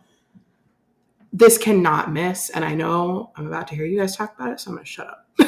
So that's why it's my number 2, and also because my number 1 was going to be my number 1, even if I wasn't going to put it at my number 1. I didn't think it was going to be your number 1. I thought you were going to put it down just to bring the expectations down a notch. I couldn't. I physically... I'll get there when I get there. All right. Yeah. All right. Okay. Well, my number 2, which I would have never expected, is WWE: The Horrors of the Wyatt Six. And there's a couple of reasons. Number 1 reason, Jess. No, because you've been hyping it up like so much. I didn't know much about this property, but you've convinced me with all of, you're just explaining why this works. And I mean, even before we even knew this was going to be a house, the thing came out and you showed all of us and like, hey, look at the Raw debut. I'm like, oh, that works. Also, my girlfriend won't stop talking about this house. She's like, this is going to be perfect. This works perfectly as a house. We're going to show you this and this and this. And like, I haven't seen the documentary yet. That's next on my list. But I saw all the Fire... number 2 and you haven't seen the documentary. But I saw the Firefly Funhouse stuff. I'm just like shocked. Yeah. And I'm like, man, this works. Watch the documentary before the event. Might be one. I need... Oh, no. Yes, that's next. I'm getting there. We might be recording this too soon. I know. No, I don't think it'll move past 2, but that's shocking that without the documentary, it's this high for you too. Because I just love the Firefly Funhouse aspect in general. It is so fun. That's like my type of humor too. Like it's so perfect, and the darkness to it and those characters. I can't wait to see like how they're the little puppets become what they are now, because I love the puppets. They're so cool. They're so funny. Also like sad in a way, and that just really hits you. And there were some episodes of that I was watching, and I'm like, oh, that's what they're gonna do. When it has like on the door it says like all who enter here or something like that, like are damned or something, and then the all the lights go out and it turns red and the fiends there. I'm like, oh my god, just walking through that in the house would be incredible. and just watching the Fiend go on the ring and just kill somebody. The lights turn off. He comes I'm up. like a proud big sister. I Right know. now, I wish you guys could see me. I'm like, yes, Jonathan, yes. It's so fucking cool. And once again, I don't watch wrestling. I don't really like wrestling. That's not my thing. This isn't going to change my mind about wrestling. But I think this is perfect for a Halloween Horror Nights house. It is all the elements of, if you like Horror Nights at all, just it has everything for you. It's not, if you like this event, you're going to generally, I think, as long as it's done well, which it seems like it's going to be with all the threads of how all the A&D is super excited about this. Ramon, Mike Aiello, and everything like that. I just have a lot of hope for this and very, very excited. So this is number 2. I think Jonathan let him in. I did. It happened. Well, I guess I'm going to go next then, because I can definitely piggyback off that for my number 1. And I can't believe I'm saying this, and I'm going to keep saying I can't believe I'm saying this, but WWE Presents The Horror of the Wyatt Six is my number 1 hyped house. We could drop the WWE Presents, right? Yeah, we can. Let's not talk about WWE anymore, Yeah, actually. that's true. I would prefer, and I want to piggyback off something you said. I've never tried to make anybody like wrestling, and I'm not saying you said that either. Yeah. I think all the wrestling fans, that's never been our goal in trying to convince people that this was going to work. Mm. We just wanted people to see Bray's mind for like what it was. Right. And like, I know I'm not the only wrestling fan that's been asking for this for years. I'm not the only one who's excited. Like, I'm just so happy for all of us that we get to say goodbye to this like beautiful, beautiful human who wanted this house so badly. And his brother's been working with creative. Like, there's no better way to do this, no better team to trust with it. I don't like what WWE is doing right now, so we're not going to talk about that anymore, like we just said. But like, we can honor Bray, and then after this, we can never talk about them again. Right, Nights in the same sentence after November 2nd. But something that my husband showed me right in the beginning of my podcast career is now at the event, and I can't believe it. And all of my friends have been so supportive, and all the listeners, and like, I'm not going to get emotional right now. That's for opening night, but I just appreciate it. And I see all of the messages and all the comments. Like, means a lot this year to me that people are excited for me. So, And I'd like to add that if you don't listen to all of our episodes, we did talk about it recently, saying that like this is something Bray wanted so bad. This, like, we can see this because Mike Aiello shared that he was DMing Bray saying, let's make this house a thing. Since 2019 when The Fiend debuted. They didn't like plan anything. Like, it wasn't actually in production or anything, but they were working on trying to set it up so they could make a house. So he very legitimately wanted this exact thing to happen. Yeah. So it truly is honoring him to the highest level. Someday is now. That's what Mike Aiello said. Yeah. And that makes me want to sob like a baby. So somebody else talk about their number 1.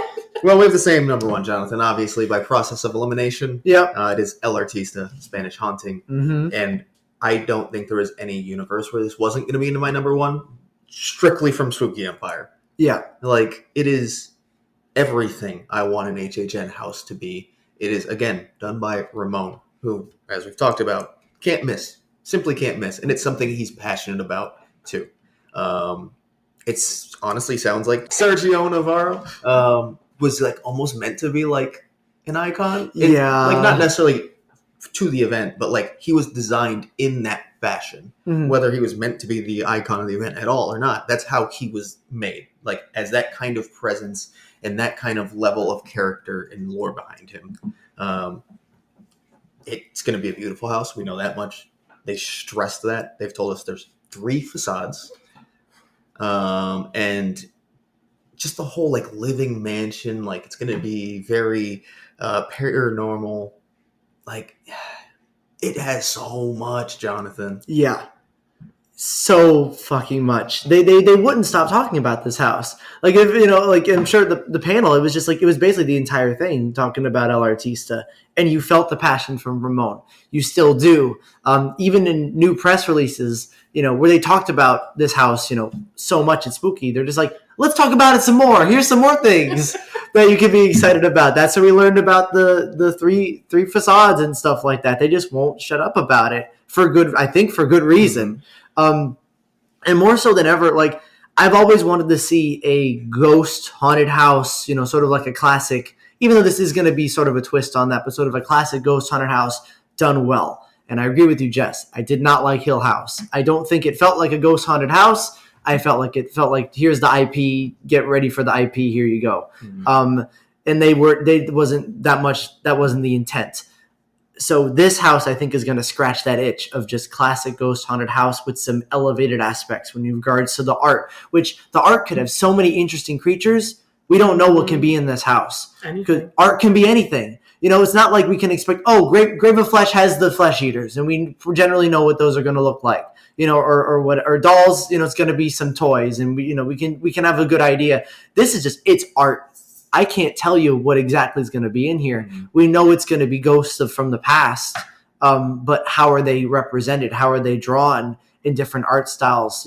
How many paintings over the years were drawn by different artists? And how many are those coming to life, or is it just Sergio's? We don't. Statues, gargoyles for the conservatory, stuff like that. And there's so many locations in a mansion you can go. And this being a Dylan Koloth house, I think we're fully going to explore this place and maybe go in one place and see another area from the same place we were. With some of the most impressive scale you've ever seen. Exactly, that too. It's really, really exciting. And they've even teased the ghost effects and how they might do those, and different ways they're going to do that, and popping out of paintings and going through walls. And I can't get enough of this. I think this is going to be one of the best houses. If it's not in top 3, if it's not in top 2, I will be shocked. I think there's potential for, like how I am, I cling on to things, so I can cling on to something that maybe isn't the best at the event, but I'm like, I have more personal connection. If this isn't 2 or 1, I think that would be shocking to me. This honestly just is like one of those houses, you go into the event and you're like, this is going to be an all-timer, right? Like, this is going to be like a top 15 house, top 10 house for me of all time. It's got to be, which is dangerous expectations to put on any house, obviously. But I trust them to deliver here. And to the point of like how this world is so available because of the paintings. They can kind of go anywhere. We always talk about lore. This feels like it could build an entire world. Not just a single story, but an entire world to work off of moving forward. Yeah. I don't see my 1 and 2. Unless something happens, I don't see them change. Maybe 2 passing 1. That's about it. Because originals, the fact that I have an IP at 1, insane. I never have an IP. Insane. This is the IP to do it, though. Oh, yeah. But even in 30, Beetlejuice was nowhere near number 1 for me. But, like, how can I not? I mean, yeah. WWE this year. But Artista has potential to pass it for sure. The fact that the whole event is themed to this house. In terms of the conservatory, at least that they've said, the conservatory in El Artista is the event. That's where we are. We don't know the timeline. We don't know exactly in what way, but whatever aesthetic this house is going for is the event. And if that happens, if they're, we don't know what comes first, but if, they say this house is as good as it is, that's the one they choose to promote at Spooky Empire. That's the one they choose to do a whole little production for. And they say that's what our event's going to be. Everything you see in the park will be related to this. The IPs, there'll be vines growing on the IP food booths because this house is the most important thing this year. That tells you something, So we're gonna. I hope I'm not getting my hypes too high or my hype too high, but also they've done that for us. So I feel like there's a reason they are. And also another thing to be excited about: every time there's like an icon house, it almost. Again, not necessarily the icon, but like Oddfellow, right? If Oddfellow's house wasn't Oddfellow himself and what he meant to the event, I don't think that house is as good. Even if it's the same exact house. Right. If he isn't as important to this event, I don't think the house is as good. We know for a fact, Sergio is going to be in Origins. Maybe not physically, but you will hear him and everything is about him still. Also, there was audio testing for the opening scare moments. Yeah. Supposedly... It's his voice. Definitely. I mean, they told us he was going to be heard in the zone. Exactly. Makes sense. The fact that the main character of this house is also going to be the main character of this event, basically, even more exciting. Because you're going to get more of a tie to him, his story, and with that, the house itself. So exciting. Wow. They have us this hype. Like, that's the thing. That's why I felt so confident putting WWE at number 1, even though I was stressing about it. And now that I've said it, I'm like, say it with my whole chest now. Ramon and Mike are so passionate and confident in everything. And Laura Saul's like everybody. Matt Fled's been talking about it, like Charles Gray. I trust these people. They have made some of my favorite things of all time ever in anything I like. So if they're this passionate, they're artists. When artists are passionate, they make their best work. Yep. Yeah. Yep. It's true. Artista, maybe that's why he's the icon, because they felt so connected as artists to like True. having That's this true. kind of concept this year. I don't know. We know nothing, but like it makes a lot of sense. Iconic character. Live the horror you watch.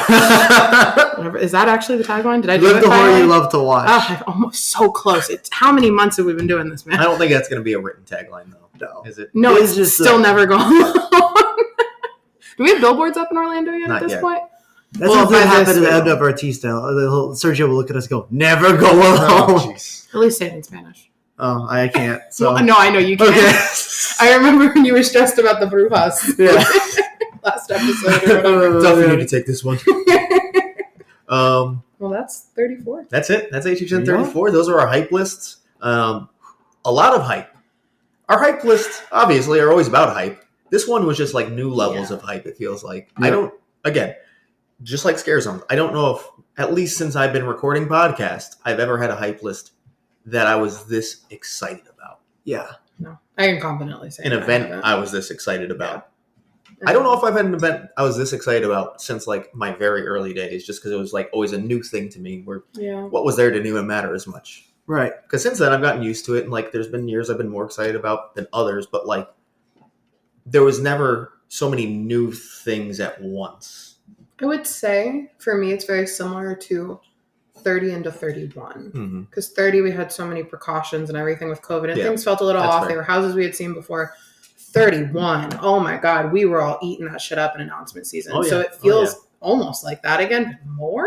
Yeah. Because I think I'm more excited for the specific houses and the specific zones than I was going into 31. Mm-hmm.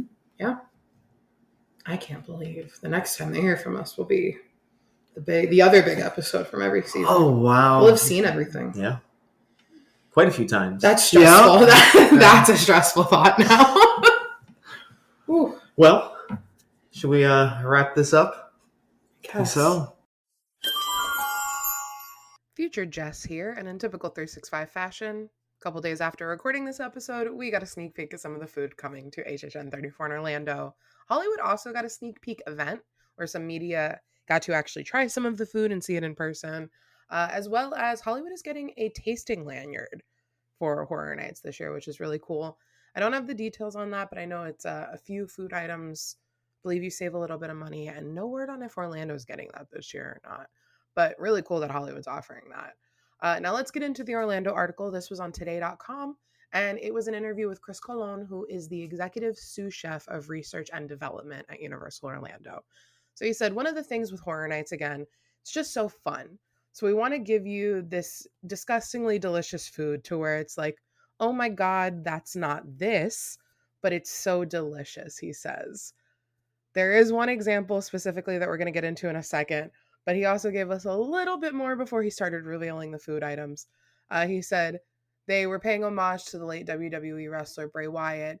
They said, we finally got to cook food for something that we all loved growing up. So a couple of items there. Got to bring a couple of members of the Wyatt Six to life via food. He said there are many other menu items that are thematically tied to 8 of 10 haunted houses: Fallout, Terrifier, Jason Universe, Horrors of the Wyatt Six, El Artista, Cursed Carnival, Dolls Let's Play Dead, and the Cat Lady of Crooked Lane. So let's get into the sneak peek that they gave us, starting with Fallout. Now, this is that item where he specifically says it doesn't, or it looks like something different, but it tastes like something else. So these are the Yum Yum deviled eggs, and this is a twist on the classic barbecue staple. It features coconut panna cotta eggs stuffed with bright yellow pineapple whipped ganache. The dish is sprinkled with tahini seasoning. And if you haven't seen this article, they look exactly like deviled eggs, and it's kind of freaking me out. I think that is such a cool choice. Also at Fallout, we have something that they are saying is as close to screen accurate as we're going to get, and it is a rad away. And this is a mocktail. So, and it also a blood bag. We finally have a blood bag back at the event. And it's a mocktail, so nobody can get too crazy off of it. It's lemonade with chipotle pineapple mixed with spiced brown sugar syrup. And it comes in a souvenir bag, which is the blood bag. Moving on from Fallout, we're going to go next door to that booth. We have WWE Presents the Horrors of the Wyatt Six. Over there, we have Huskus's Muscle Man Slop. This is a beef sloppy joe, jalapeno bacon, dill pickle chips, and cheese sauce. And they're saying this item brings savory and sweet together. And the bun, to me, it looks like something's up with that bun. I don't know what it is, but it's not a regular bun. So go check out that picture if you can. Over also at WWE, we got to look at a cocktail that's coming, and this is called Light the Way. It's named after the famous phrase by the late WWE wrestler Bray Wyatt. It gets its blue color from blue curacao syrup. It's mixed with Firefly White Lightning Moonshine, Firefly Peach Moonshine, Supasawa Simple Syrup, and Seagram's Tonic Water. It's very pretty, I'll give it that. The cups they're showing these in are not blinky cups. Obviously, we've been kind of talking about that and speculating. What are they going to do after last year? And Mardi Gras didn't have blinky cups. These just look like regular souvenir cups that say Horror Nights on them. Obviously, this doesn't mean anything, but this drink in particular looks like it may have like a glow cube in it. Or maybe there's a black light at the booth because tonic water can glow under black light. So I don't know. We'll see. Moving on from there, for FNAF, we got a sneak peek at one thing, and it is Mr. Cupcake. And it is a chocolate cupcake with a cream cheese buttercream icing with cannoli cream and a raspberry insert. And it is the cutest thing I've ever seen. Like, it's got the two little teeth. It's adorable. I believe you can also get those in the park during the day already right now. There's also a Freddy Fazbear chocolate covered apple. So if you're looking for a FNAF treat and you're maybe not going to Horror Nights, you can definitely find some things in the bakery cases. Moving on to Terrifier. The Terrifier booth, Clown Cafe specifically, has the Clown Cafe Bloody Popcorn. This handheld snack features crunchy popcorn chicken, pepperoni, and marinara blood sauce topped with Parmesan cheese. So another one of those items that's supposed to look like popcorn. It's actually popcorn chicken. Sounds really good. We also got a look at a drink coming to the Clown Cafe, and that is the Starry Night Spritz. It is Grand Gala orange liqueur, cranberry juice, and Prosecco with a rosemary sprig on top. Over at the Jason Universe booth, we have elotes, and this is grilled corn on a husk, and it comes with your choice of garnish, cotija cheese and tahine, or flamin' hot Cheetos. We also got a look at a drink at the Jason Universe booth, and it is the Crystal Lake Coffee. Caffeine, alcohol, and dessert combined. This beverage is made up of Seagram's whiskey, creme de cacao liqueur, cold brew concentrate, and toasted marshmallow syrup. I am predicting that this podcast will have a lot of those this season. So if you want to look for us, we're probably going to be at the Jason Universe booth ordering that coffee at like 11 o'clock when you need to pick me up. Moving on from Jason Universe, let's see. We have El Artista. El Artista booth has the Artist Palette. These sugar-coated churros come with 3 dipping sauces, dulce de leche, raspberry jam, and Bavarian cream. They sound really good. I love when there's a dessert option. I assume there's going to be something savory at that booth as well, and I'm assuming that booth is going to be the one that is in front of the Music Plaza stage where the Insidious one was last year. They didn't really confirm any locations here. Obviously, there's a couple we know already, like the Clown Cafe, Fallout, WWE, Jason. But some of the originals, besides like Dolls, it's kind of guessing where they're going to be at this point still. Until we get signage, which would be this week, because Horror Nights opens this week, guys. I can't believe it. Moving over to the Cursed Carnival, which I thought was going to be that clown booth next to Clown Cafe, and it was also a Terrifier booth, but people have been correcting me, so maybe it is that booth and they're not considering it a second Terrifier booth. But this booth has Death by a Cheese Stick, and it is a mozzarella cheese stick with spicy marinara sauce, and it sounds so good, and it's like an extra large cheese stick. So curious how much that's going to be, but again, I'm probably going to get a couple of them this year. Moving over to Dolls Let's Play Dead, there is a food truck over by Animal Actors, and they have Lila's Temper Tantrum Tendies. These golden chicken tenders come with a choice of sauce, garlic parmesan with spicy marinara, or mesquite barbecue ranch with bourbon barbecue sauce. Now, the Cat Lady of Crooked Lane also is getting in the mix with food this year, and she has the birria beef walking taco. This taco is complete with birria beef, red onions, scallions, consomme, and Tostitos salsa verde. So a new flavor of chip this year as well for Horror Nights. Now, of course, they confirm that we have some of the fan favorites back, but one of them has a twist. The sous chef specifically pointed out that pizza fries are the only item to return from previous years. I know that Twisted Tater people are freaking out right now, but we're going to get into that in a second. Pizza fries are the same pizza fries they've been. Didn't mention anything about s'mores fries. I don't know if they'll be back. But now, Twisted Taters are now Twisted Tater chips. So these are no longer on a stick, but they come in a choice of 2 flavors, spicy cheddar or ranch and vinegar. Personally, I kind of like this idea more. Maybe they'll all be a little bit more consistently crispy. I know some people are a little upset because they like, some of them are crispy, some of them are soft. I don't know. I like the flavor options, but I understand if you are like a Twisted Tater person, this could be a very jarring change for you. But besides that, we got a couple more cocktails, sneak peeks at them. We have the Pack Mule, which is Blanco Tequila, Creme de Cassis liqueur, and ginger beer. Then we got a sneak peek at some drinks that are coming to the hotel. So there's a Bloody Sour, which is a take on a Manhattan Sour. There's a Spicy Jack O'Rita, which is a pumpkin margarita, which I believe is only available at the Swizzle Lounge at Cabana Bay. There's also a Witch's Brew, which is also only at the hotels.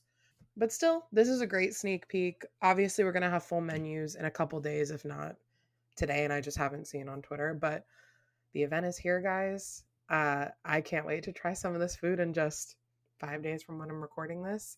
I hope you guys like the Hype List episode, and let's get back into it. All right. Well, that's our hype list. Before we leave, if you want to go check out our social media, that is Twitter, Instagram, and YouTube at HHN365, our TikTok at HHN365pod. If you want to join our Discord, that link will be in the description. Let us know what you think about our hype list and give us your hype list. We should make a channel for that or something, maybe. I don't know. Oh, we can? Whatever you want to do. Absolutely. Our merch, again, we have some new merch items. If you want to go check those out at HHN365.com.